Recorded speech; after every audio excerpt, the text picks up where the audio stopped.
The new CRYBABY Crying for Love series is here, and this is your ultimate cheat sheet to finding every single one.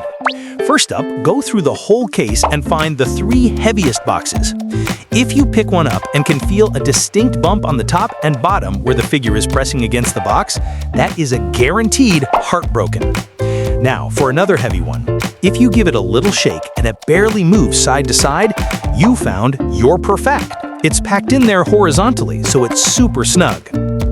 The last heavy one is Stupid Cupid. The tell for this one is the empty space. It's packed vertically, so you'll feel a lot of movement when you shake it up and down. Alright, now find the 3 lightest boxes.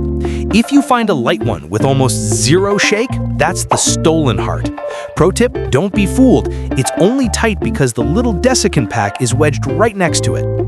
Next light one, feel the front of the box right here, and if you can feel a long, thin, hard edge inside, you've got the jar of hearts. You're feeling the edge of its base. And if it's light and shakes around just a little bit, congratulations, you found the adorable puppy love. Now you have the complete set of cats and dogs. Okay, for the medium weight boxes, pick one up, and if you can feel a hard corner on the diagonal, like this, that's the Sweet Baby. It's packed at an angle, just like this little chocolate box.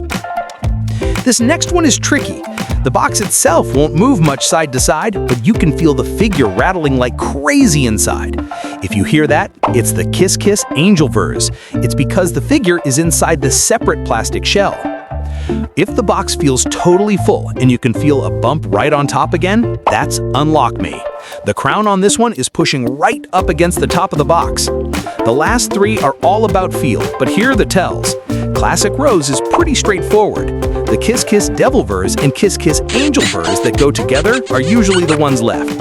And for the Love You Cherry Much figures, they're packed diagonally and feel pretty full, but without a distinct bump on top. And that's the entire Crying for Love collection decoded. Let me know in the comments which one you're hunting for first. Happy unboxing!